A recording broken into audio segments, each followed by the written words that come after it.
우리 한번 따라해 보시겠습니다. 올바른 신앙은 주님과의 관계에 달려있다. 인간은 태어나는 그때부터 관계 속에서 평생을 살아간다고 할 수 있습니다.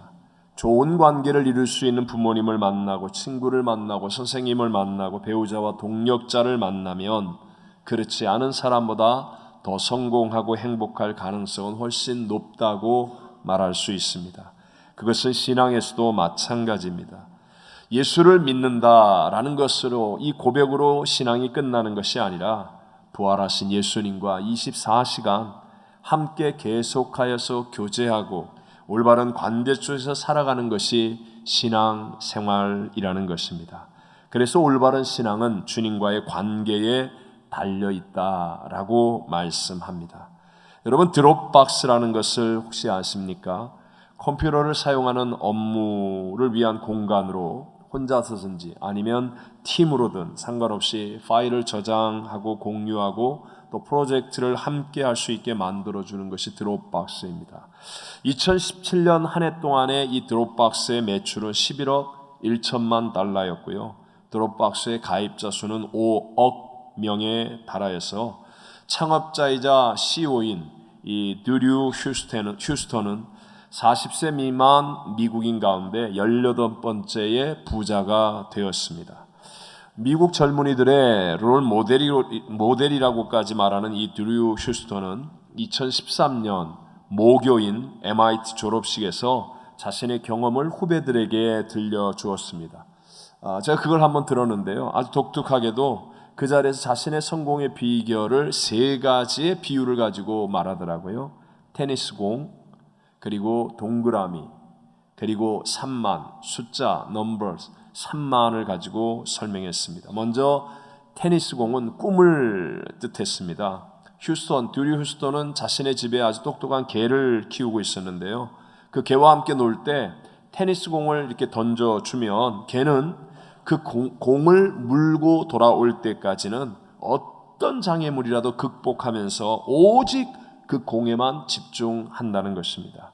인생도 누구에게나 많은 어려움, 고난이 있지만 그러나 꿈을 가지고 그 꿈에 집중하여 전진할 줄 아는 사람만이 성공할 수 있다라는 것을 설명하는 것이었습니다. 두 번째는 동그라미인데 관계를 의미했습니다.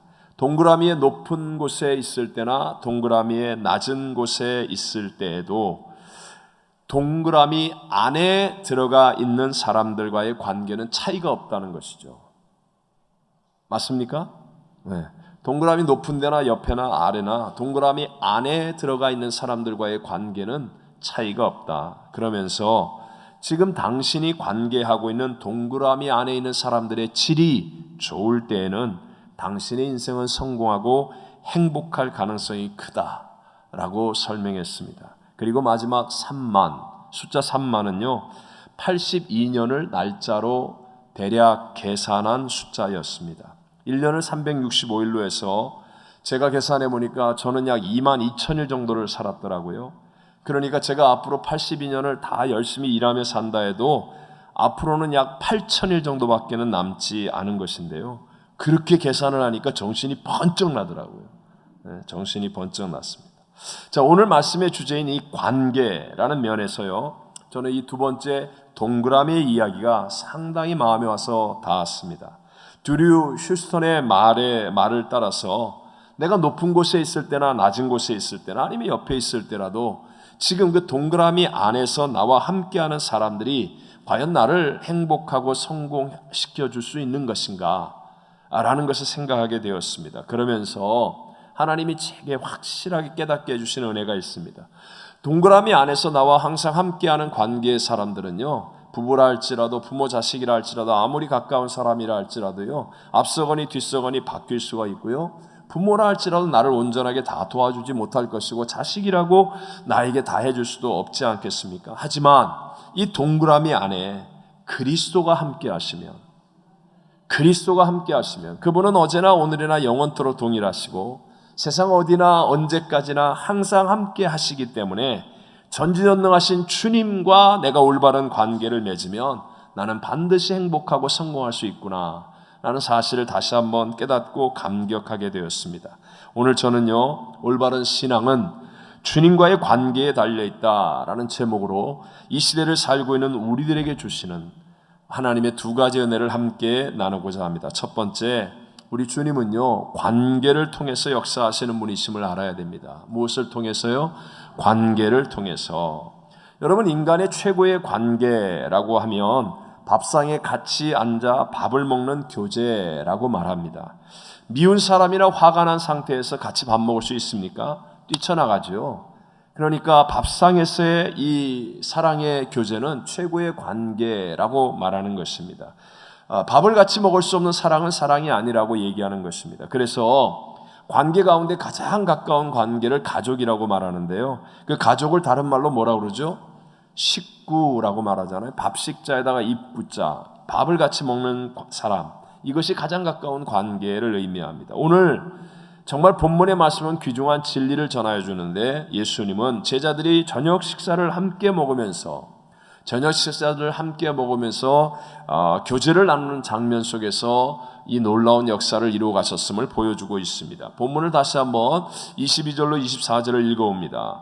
그들이 먹을 때에 예수께서 떡을 가지사 축복하시고 떼어 이르시되 받으라, 이것은 내 몸이니라 하시고, 또 잔을 가지사 감사 기도하시고 그들에게 주시니 다 이를 마시매 이르시되 이것은 많은 사람을 위하여 흘리는 바 나의 피 곧 언약의 피니라. 아멘.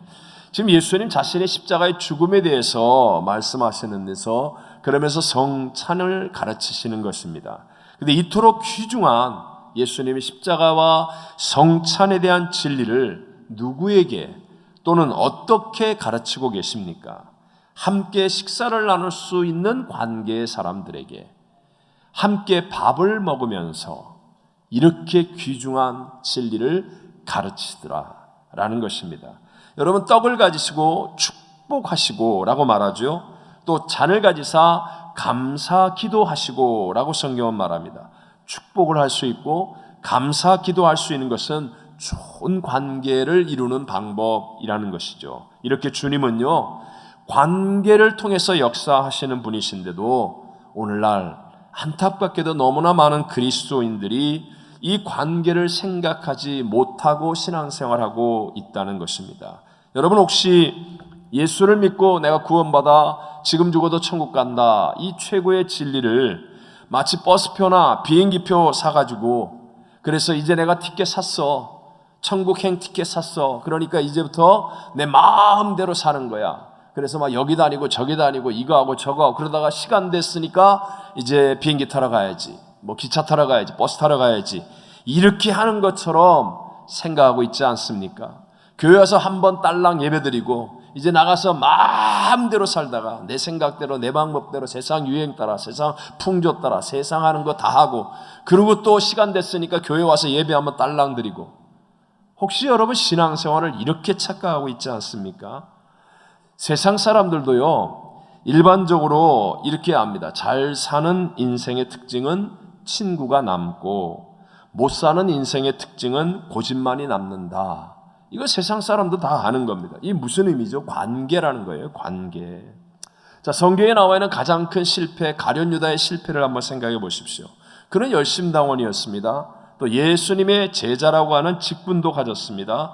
그런데도 이 가룟 유다는요, 주님과의 관계보다 관계를 생각하지 않는 거예요. 그러니까 늘 혼자 딴 생각하고 혼자 가서 딴짓하고 주님과의 관계에 집중하지 않는 거예요. 그러다 보니까 예수를 팔려고 하는 부정적인 생각을 받아들이게 되었고, 결국은 태어나지 않았으면 좋을 뻔한 망하는 자가 되어버리고 말았습니다. 요한복음 13장 2절에 이렇게 말씀하죠. 마귀가 벌써 시몬의 아들 가룟 유다의 마음에 무엇을? 예수를 팔려는 생각을 넣었더라. 왜 그래요? 부정적인 사람들과 어두운 사람들과 함께하니까 예수님과 관계를 맺고 있어야 되는 게 제자인데 이렇게 잘못되니까요. 혹시 우리들도 나는 옛날에 열심당원 같은 사람이야, 나도 여러 직분들이 있어, 그런데도 불구하고 혹시 여러분이 지금 주님과의 관계를 잃어버리고 그저 세상과 짝하고 또 세상의 어두운 사람들, 부정적인 것, 더러운 것들, 그것을 마음대로 나에게 받아들인다면 우리도 한순간에 넘어질 수 있다는 거 한번 확인해 보십시오. 여러분, 최근에 십자가를 바라보면서 울어본 적이 언제였습니까? 성령이 교회들에게 하시는 음성을 들어본 적이 언제입니까? 정말 기뻐서, 정말 하늘의 은혜가 감사해서, 정말 성령이 주시는 감동이 너무 커서 벅차게 찬송을 불러봤던 적이 언제입니까? 주님은 24시간 우리와 함께 하시며 우리와 교제하며 이런 은혜를 주기를 원하시는 분이심을 믿으시기 바랍니다. 사도행전에 나오는 고넬료는요, 이방인입니다. 그런데 이방인의 오순조를 이루게 되고 위대한 세계 선교를 위해 쓰임받는 하나님의 승리자가 되었습니다. 그에 대해서 사도행전 10장 1절과 5절에 이렇게 말하죠. 함께 읽어봅니다.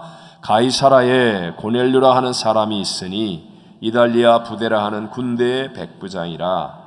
그가 경건하여 온 집안과 더불어 하나님을 경외하며 백성을 많이 구제하고 하나님께 항상 기도하더니 하루는 제9시쯤 되어 환상 중에 밝히 봄에 하나님의 사자가 들어와 이르되 고넬료야 하니 고넬료가 주목하여 보고 두려워 이르되 주여 무슨 일이니까? 천사가 이르되 내 기도와 구제가 하나님 앞에 상달되어 기억되신 바가 되었으니 지금 사람들을 요빠에 보내어 베드로라 하는 시몬을 청하라. 아멘. 자, 보십시오. 성경은 이렇게 분명히 말씀하죠. 고넬료는 이미 경건하여서 온 집안과 더불어 하나님을 경외하고 있었다고요. 또 백성을 많이 구제하고 있었습니다. 특별히 하나님께 항상 기도하고 있었고 환상 중에 하나님의 사자의 음성도 듣는, 천사와 교제할 수 있는 경지까지 올라간 사람입니다. 이렇게 고넬료는 윤리, 도덕, 종교적으로 아주 높은 수준에 있었는데, 그런데 하나님은 고넬료에게 사자를 보내어서 베드로를 청하여 만나라고 말씀하십니다. 왜 그렇겠습니까? 왜 그러셨겠습니까? 아직까지 그가 윤리, 도덕, 종교적으로는 상당한 경지에 이르렀다 할지라도 영적으로 뭔가 2% 부족한 것이 있기 때문에 고넬료의 집에 이제 베드로가 옵니다. 베드로도 하나님의 환상을 보고 오죠. 그러니까 하나님이 하신 일이었어요. 그렇게 베드로가 와서 전한 설교의 핵심이 무엇입니까? 예수님의 십자가로 죄사함의 은혜를 얻는다는 것, 그것과 함께 예수님이 부활하셔서 지금도 살아서 역사하고 있다는 것, 바로 이것을 듣는 거예요. 여러분, 예수의 부활의 영이 바로 성령님이신 것을 믿으시기 바랍니다. 사도행전 10장 44절로 46절을 읽어봅니다. 베드로가 이 말을 할 때에 성령이 말씀 듣는 모든 사람에게 내려오시니 베드로와 함께 온 할례 받은 신자들이 이방인들에게도 성령 부어주심으로 말미암아 놀라니 이는 방언을 말하며 하나님 높임을 들음이러라. 아멘. 보십시오. 고넬료는요, 상당한 윤리도덕 종교적으로 높은 경지에 있었지만 하나님 사자의 말씀을 순종하여 베드로를 초청했고요, 베드로를 통하여 들려진 말씀을 믿음으로 받아들였을 때 그때 성령이 그에게 부어졌습니다. 하나님이 원하시는 것은 바로 이 자리까지 가라는 것입니다. 부활의 예수, 성령과 함께할 때 우리는 24시간 예수를 생각하고 주님과 교제하고 주님을 느끼고 주님의 인도를 받으며 승리하는 참된 올바른 관계의 신앙이 이루어지게 될 줄로 믿습니다. 오늘날도 꽤 괜찮은 그리스도인들이 많습니다. 오늘 2부 예배에 나온 분들을 보면 아마 다 이 정도의 수준은 되는 것 같아요. 여러분들은 경건하여 죄도 잘 짓지 않습니다. 구제와 선행도 잘 하십니다. 예배도 지금 경건하게 잘 드리고 있습니다. 그런데 뭔가 부족합니다. 24시간 주님과 교제하기에 무언가가 부족합니다. 예배 드리고 나서 나가면 드라마가 더 보고 싶고, 더 오늘 슈퍼볼이 더 궁금하고, 세상 것이 마음을 빼앗아가는 무언가 부족함이 있습니다. 반드시 성령 충만까지 가게 되시기를 바랍니다. 우리 요한복음 14장 26절에 이렇게 말씀하시죠. 보혜사 곧 아버지께서 내 이름으로 보내실 성령, 그가 너희에게 모든 것을 가르치고 내가 너희에게 말한 모든 것을 생각나게 하리라. 아멘. 예수님의 모든 진리이신 예수님의 모든 것을 가르치시고 예수님의 사랑과 희생과 예수님의 사역과 능력의 모든 것을 생각나게 하시는 분 성령. 그 성령으로 충만하면요, 내가 아니라 하나님이 하시는 거예요. 그래서 내가 아니라 하나님이 하시는, 그러니까 그 성령으로 인하여 교제하고 올바른 관계 속에 있게 되니까 내가 아니라 하나님이 하시는 일들을 바라보면서 나의 삶에 내가 감격하는 거예요. 내가 기쁜 거예요. 십자가의 눈물이 넘쳐나는 겁니다. 하늘을 날아오를 것 같은 24시간 주님을 생각해도 전혀 아깝지 않은 복 있는 인생의 일을 걸어가게 될 줄로 믿습니다. 내 힘으로 억지로를 부려서 하는 게 신앙이 아닙니다. 그냥 먼저 주님을 바라보고 먼저 주님을 만나면, 그 다음에요, 주님이 내 안에 들어오시면, 성령으로 충만해지면, 그러면 놀라운 함, 가고 공인 아닙니까? 함께 하시고 가르쳐 주시고 고쳐 주시고 공급하시고 인도하시는 그 성령님의 역사로 말미암아, 아니 내 힘으로 하려고 애쓰던 변화가요 자연스럽게 일어나는 거예요. 그냥 성령님과 교제하고 성령 안에서 예수를 생각하고 24시간 예수님을 느끼고 그랬는데 뒤돌아보니까 합력하여 선이 되는 거예요. 놀라운 성령의 열매가 내 인생 가운데 막 맺어지는 거예요. 여러분, 이런 감격과 기쁨을 누릴 수 있게 되시기를 바랍니다. 제가 정말 좋아하는 성경 구절 아닙니까? 갈라디아서 5장 22절 23절, 오직 성령의 열매는 사랑과 희락과 화평과 오래 참음과 자비와 양성과 충성과 온유와 절제니, 이게 중요한 거예요. 이 같은 것을 금지할 법이 없느니라. 한 번 더, 이 같은 것을 금지할 법이 없느니라. 여러분, 세상의 핍박이 성령의 역사를 금지할 수 없습니다. 부모가 나를 구박한다고요? 내가 가정에서 좀 이렇게 아픔이 있다고요?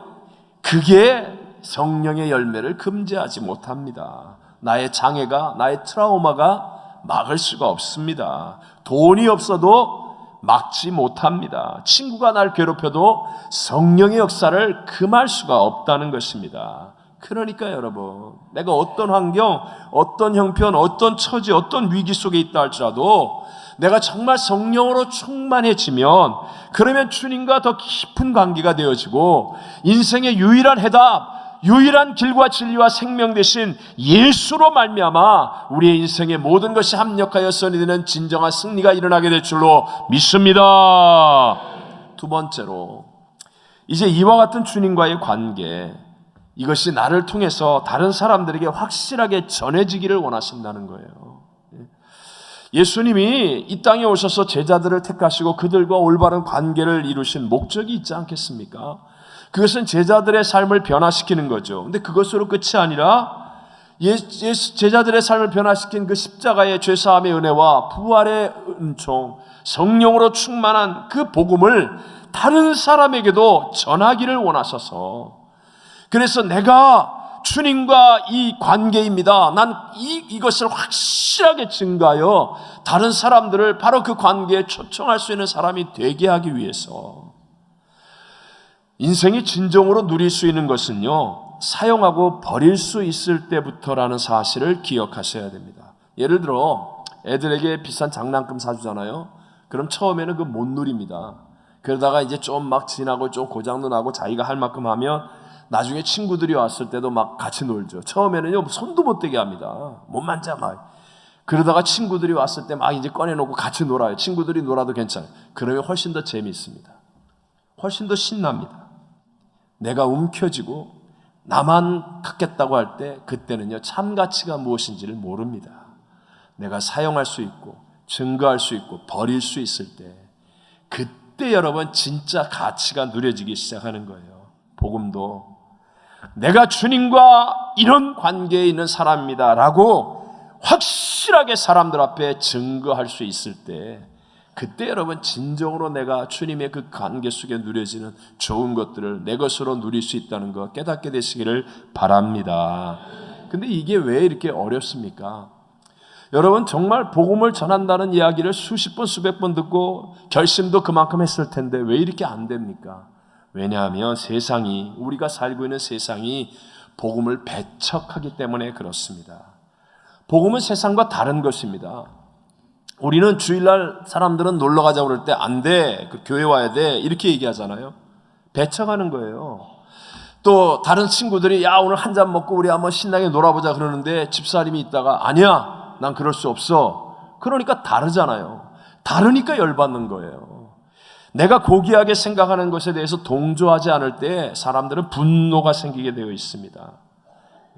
더군다나 처음 듣는 십자가와 부활의 복음은 오직 예수님밖에는 구원이 없다고 말합니다. 예수 안 믿으면 지옥 간다고 얘기합니다. 그러니까 듣는 사람의 입장에서는요 배타적인 거예요. 그래서 우리가 말씀을 따라 무릇 경건하게 살고자 하는 사람을 보면 우린 불편함을 느끼게 되고요. 이 불편함을 적극적으로 표현하는 게 박해고 핍박이라는 거예요. 그렇다고 여러분 우리가 이래도 좋고 저래도 좋다는 종교 다원주의로 간다면 그건 진리가 아니죠. 자, 그럼 이런 배척하는, 복음을 배척하는 세상에 대해서 우리가 어떻게 하면 우리가 누릴 수 있는 복음을 전하겠습니까? 이 복음을 전할 때 진짜 누려지는 것이거든요. 어떻게 전할 수 있습니까? 그게 바로 사랑과 희생이 있으면 된다는 거예요. 뭐가 있으면 된다? 사랑과 희생. 사람들이 세상은요, 복음을 듣고 싶지는 않아요. 그런데 우리가 사랑하는 모습과 희생하는 모습을 보니까 우리를 미워할 수가 없는 거예요. 그러던 중에 그 사랑이, 그 희생이 자신에게 탁 다가올 때가 있어요. 그럴 때 마음의 문이 열려지면서 성령께서 복음을 받아들이도록 역사해 주시는 것입니다. 왜 우리가 선교지에 갈 때 알지도 못하는 사람들한테 찾아가는데 왜 이렇게 많은 물품을 바리바리 싸가지고 하고 이렇게 어렵게 우리가 헌금한 걸 그 많은 것을 그들에게 전해줍니까? 복음으로 구원할 영혼이 천하보다 귀한 영혼인데요. 그분들의 마음이 아직 안 열리니까 복음을 받아들이게 배척하는 세상에 살고 있으니까 우리가 그런 희생, 미국에서부터 큰 대가를 집어넣어 거기까지 찾아가서 그분들에게 이 선물을 주고 이 물질을 나눠주고 사랑과 희생을 증가하면서 마음의 문이 열리게 하면 그러면 복음을 받아들이는 성령의 역사가 일어나게 되는 줄로 믿습니다. 여러분, 사랑할 만한 사람을 사랑하는 건 세상 사람도 다 합니다. 부모, 친구, 잘해주는 사람, 그건 사랑하지 못할 사람이 어디 있어요. 하지만 자신에게 비호감인 사람, 자기하고 상관없는 사람, 심지어는 뒤에서 내 허물을 들추어내고 내 욕하고 뒷담화하는 사람, 아니 내 돈 떼먹고 도망가는 바람에 잘나가던 내 사업 망하게 한 사람, 이렇게 저렇게 내 가정과 삶을 힘들게 만든 사람, 그래서 내 마음속에 깊은 상처를 남긴 사람을 용서하고 사랑하는 것은요, 우리 인간의 힘으로 할 수 있는 일이 아니잖아요.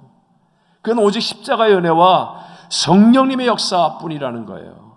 바로 그런 사람들에게 사랑을 전하고 희생하면 그러면 놀라운 하나님의 역사, 내가 주님과의 관계 속에 있음을 확실하게 증거하게 되어져서요.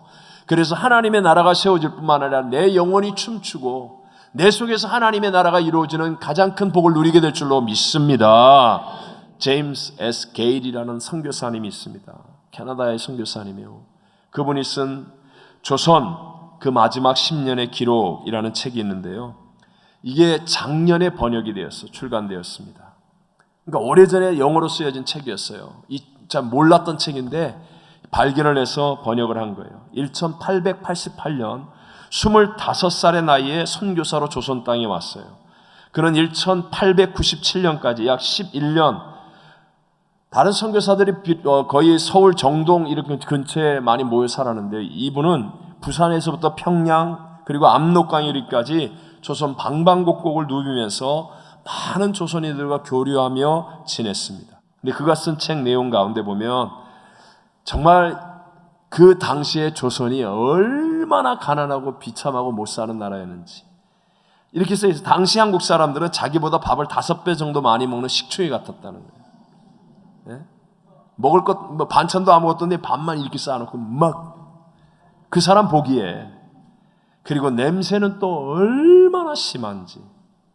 당시 화장실에 무슨 비데가 있어요? 휴지가 있어요. 네? 뒤처리도 제대로 못했죠. 목욕은커녕 머리도 자주 안 감고 옷도 갈아입을 옷이 없어서 정말 더럽고 이와 벼룩이 가득하고, 당시 캐나다 사람 입장에서 조선인들이 하는 말은 다 거짓말이었다는 거예요. 조선 사람들이 와서 그런데요, 한 번 같이 식사합시다. 그러고 나서 한 번 같이 식사해서 한 명도 없었대요. 내가 내일 다시 올게요. 그래놓고 다시 온 사람도 없대요. 물건을 통관하거나 관공서에 갈 때마다 뇌물을 요구했고, 그래서 이분의 책에 이렇게 써 있어요. 올바르게 일하는 사람이 거의 없다는 것이 조선의 고질병이라고 쓰기까지 했어요. 이런 조선이었는데도 불구하고 선교사들이 조선 사람들을 사랑하고 품었기 때문에 복음이 전해졌고요. 오늘날 우리들이 이렇게 구원과 복을 받고 살고 있는 줄로 믿습니다. 1884년 의료 선교사로 들어온 알렌은요, 1886년 발표한 서울 건강 리포트에서 그가 입국한 지 2해 뒤인 1886년 7월 15일부터 2달 반 동안 전염병으로 7,092명의 사망자가 발생했고 하루에 469의 시신이 실려나갔다고 보고했습니다. 1895년 발생한 콜레라는 하루에 50명에서 100명씩 죽어나갔다는 거예요. 서울에서만 순식간에 2,500명이 죽었다는 거예요. 대구 쪽에 있는 선교사님은 너무 많은 사람들이 병들고 죽어나가는데 돈이 없으니까, 겁이 나니까 시신을 묻을 자리를 못 구해서 그냥 아무 데나 다 방치해두고 치울 생각도 못하고 있을 그때 그 시신을 수습해서 묻어준 사람이 선교사였고요. 그 병든 사람을 찾아가서 치료해준 사람이 선교사였었어요. 그래서 그 조선 사람들이 그 선교사가 전하는 복음을 받아들였고 교회가 그 땅에 세워지게 되었다는 겁니다. 오늘 성찬의 예수님, 하나님이신 예수님이 저와 여러분을 위해서요, 하늘 보좌를 버리고 이 땅에 오셔서 이 몸을 짓고 온몸의 물가피를 다 쏟고 죽으시는 그 어마어마한 사랑과 희생을 주셨습니다. 그래서 우리가 구원을 받았어요. 우리가 하나님을 아빠 아버지로 부르는 하나님의 가족이 된 이 올바른 관계 속에서 살아갈 수 있게 된 것입니다. 이제는 이 십자가와 부활의 복음으로 이루어지는 이 올바른 관계가 우리를 통해서 세상 사람들에게, 모든 만민들에게 증거되어지기를 간절히 원하고 계시다는 겁니다. 저는 어제 이 설교를 준비하며 어젯밤에 갑자기 예수님이 그 찢으신 몸과 흘리신 피를 생각하면서 눈물로 기도하는데, 우리 콜롬비아 빈민촌의 한 소녀가 우리 단기 선교팀 여자 집사님에게 달려와 했던 그 말이 또 가슴을 울렸습니다.